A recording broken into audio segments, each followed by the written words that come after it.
شروع اللہ کا نام لے کر جو بڑا مہربان نہایت رحم والا ہے۔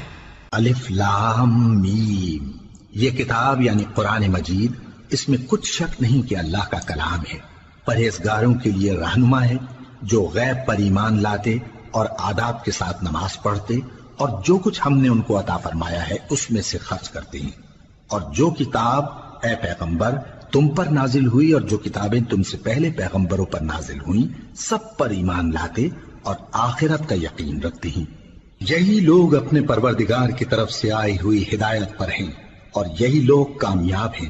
جو لوگ کافر ہیں انہیں تم نصیحت کرو یا نہ کرو ان کے لیے برابر ہے، وہ ایمان نہیں لانے کے۔ اللہ نے ان کے دلوں اور کانوں پر مہر لگا رکھی ہے اور ان کی آنکھوں پر پردہ پڑا ہوا ہے اور ان کے لیے بڑا عذاب تیار ہے۔ اور بعض لوگ ایسے ہیں جو کہتے ہیں کہ ہم اللہ پر اور روز آخر پر ایمان رکھتے ہیں، حالانکہ وہ ایمان نہیں رکھتے۔ یہ اپنے خیال میں اللہ کو اور مومنوں کو دھوکہ دیتے ہیں، مگر حقیقت میں اپنے سوا کسی کو دھوکہ نہیں دیتے اور اس سے بے خبر ہیں۔ ان کے دلوں میں کفر کا مرض تھا، اللہ نے ان کا مرض اور زیادہ کر دیا اور ان کے جھوٹ بولنے کے سبب ان کو دکھ دینے والا عذاب ہوگا۔ اور جب ان سے کہا جاتا ہے کہ زمین میں فساد نہ ڈالو تو کہتے ہیں کہ ہم تو اصلاح کرنے والے ہیں۔ دیکھو یہ بلا شبہ مفسد ہیں لیکن خبر نہیں رکھتے۔ اور جب ان سے کہا جاتا ہے کہ جس طرح اور لوگ ایمان لے آئے تم بھی ایمان لے آؤ تو کہتے ہیں بھلا جس طرح بے وقوف ایمان لے آئے ہیں اسی طرح ہم بھی ایمان لے آئے۔ سن لو کہ یہی بے وقوف ہیں لیکن نہیں جانتے۔ اور یہ لوگ جب مومنوں سے ملتے ہیں تو کہتے ہیں کہ ہم ایمان لے آئے ہیں، اور جب اپنے شیطانوں میں جاتے ہیں تو ان سے کہتے ہیں کہ ہم تمہارے ساتھ ہیں، اور مسلمانوں سے تو ہم ہنسی کیا کرتے ہیں۔ ان منافقوں سے اللہ ہنسی کرتا ہے اور انہیں مہلت دیا جاتا ہے کہ شرارت و سرکشی میں پڑے بہک رہے ہیں۔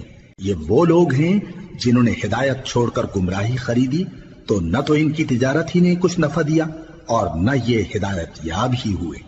ان کی مثال اس شخص کی سی ہے جس نے شب تاریک میں آگ جلائی، جب آگ نے اس کے ارد گرد کی چیزیں روشن کی تو اللہ نے ان لوگوں کی روشنی زائل کر دی اور ان کو اندھیروں میں چھوڑ دیا کہ کچھ نہیں دیکھتے۔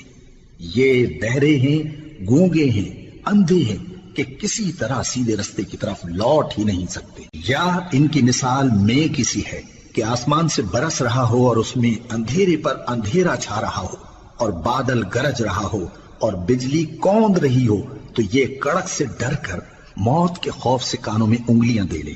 اور اللہ کافروں کو ہر طرف سے گھیرے ہوئے ہے، قریب ہے کہ بجلی کی چمک ان کی آنکھوں کی بصارت کو اچک لے جائے۔